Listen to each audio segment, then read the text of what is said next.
Alrighty, hello every folks, and good morning. Who is ready for some pointless distinctions? Dang right you are. There's actually one practical build in here that I'm actually probably going to end up using a bit more in the future. However, most of these are just for the sake of, well, it's neat. Okay, let's talk about who is technically the most diverse caster in Tactics Ogre Reborn. Because this can actually be approached from several different angles. For example, if we take a look at the Lord here, they're going to have the widest access to a whole lot of different stuff. They get their Instill Shields, they get their, Resurrections if we wanted to. They get their long-range abilities, their multiplication abilities, their conserve MPs, conserve RTs. They can combine all of it at once. They get access to probably more spell slot weapons than everybody else, but shockingly are actually kind of limited in terms of spell slot items. So yeah, basically Luminant guards are kind of about it. They don't get access to many of the other ones. However, again, they're already perfectly good as far as the spell goes. But what if I told you that there was a class that can actually max out all of their bars at one time? Because that would be the Ninja. They're the only one that has the distinction of being able to take 20 actions at any given time. Being able to double attack, also each of their single weapons, also their standard ranged attack, 4 different spells in here at any given time, while having finishers at the same time, while also having all of the effects from all of their items, and also having 4 different spells available from their items.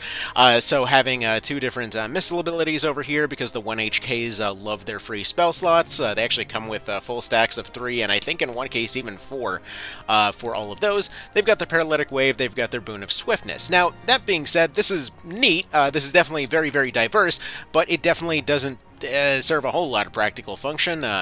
Double attack is double attack is double attack. The double attack and finishers, those are fine. We've got Evanescence that's going to function as a self-destruct just to give them even more actions on their list. As far as their finishers, or not their finishers, but as far as their debuffs go, realistically, Concentration only ends up boosting the effect of Shadowbind here, and will not actually help with stuff like Paralytic Wave. So this is really cool for having on there, but maybe isn't the most practical of the bunch. Now, interestingly enough, pretty high up there is also going to be the Ranger, given their pretty wide access of various weapons, giving them access to, debuffs, exorcisms, paralytic waves, and support abilities at the same time. But again, they probably want to be running something like a Spell Strike Powder to make this work, but they actually do have a pretty interesting loadout as far as use effects go. So that's all well and nice. How about an actual practical effect there? Well, we're going to have the best version of that here in just a second, but let's go ahead and talk about the honorable mention here in terms of the Terranite. See, concentration on a unit like this is actually very practical. Being a situation where you can get a lot of debuff items to, well, assist you in your low MP type situation. So if we, for example, take a look at probably the most practical example of this, we can take a look at the Valkyrie here. Essentially coming in with 5 free casts of stuff that can be boosted with concentration. So, at least 30% charm, poison, 3 uses of paralytic wave, as well as having free Boon of Swiftness. And this is basically combining in with their already existent abilities to occasionally cast for free. So they get an ease, a Boon of Swiftness, and a Selfide, which we could have also put, let's say, a missile ability on here. We could have put an ease 2 maybe, or potentially a heal 3 or something along those lines. Again, they're going to be casting for free. Now, in this particular instance, if they're going for an auto card setup, essentially they don't need to worry about the fact that they don't have a melee weapon. They can do regular basic attacks courtesy of just their regular old summons. Again, they will basically act for free, so there's really no reason to not just go full power all the time with this thing. And then when you want your debuffs at, admittedly not as long ranges, but still, when you want your free debuffs and such, then you have that over here. Again, naturally, this is a build that relies almost entirely on picking up a couple skill cards, considering that their skill bar is 100% action abilities. But this is something that not even the Lord can do, in terms of what they're going for here. I mean, technically they can, but also they don't get access to as many items. Interestingly enough, where the Lord actually can't equip the Shadow Greaves.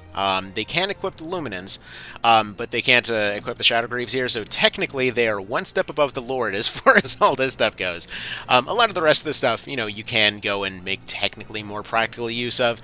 Like, sure, you could definitely replace, let's say the instill slot of the Caldia there to still have an unlimited charm, and then replace this with a staff. So that would technically be more practical. But for a generic unit, like, this is absolutely insane. So either way, there is a practical use for concentration on Valkyries. After all, I've kind of been sleeping on it this whole time. I don't know how I missed the fact that that they have the shield and Caldia and stuff like that available to them.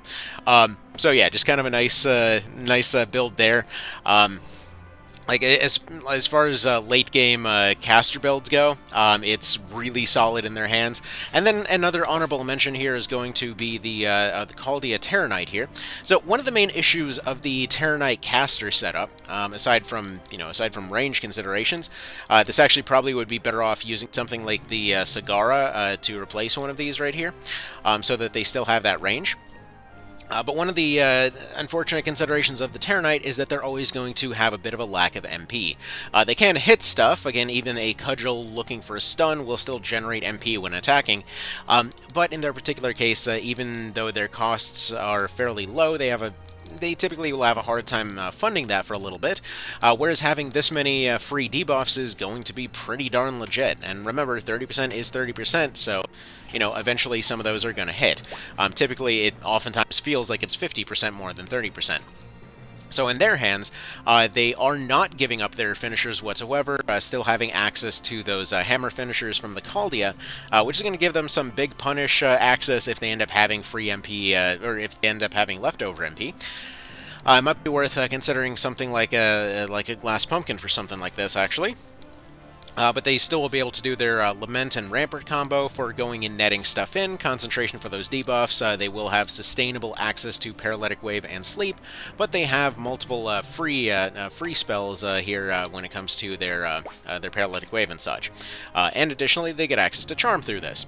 You can actually also go for the Dragon Scale Shield here to also give them access to Poison. I would consider the Ancient Dragon Scale to be one of the best shields for a Terranite for that particular reason, because they can just open up with a concentration Poison Cloud, something that typically would be reserved for a dedicated caster. So either way, personally feel like that shield is going to be, bar none, one of the best options available for something like the Terranite. In the case of the Valkyrie, I would say if you're going for a more offensive variant, they can give or take that poison in favor of something like a Rezenzi instead, just because it's got a fairly hefty intelligence bonus, but honestly, it can go either way. So anyways, I just wanted to go ahead and share this information out there for these late-game build type of situations, because yeah, concentration does have a point on some of these guys. Alright, y'all have yourselves a good one, take care, and thank you for stopping by. Later.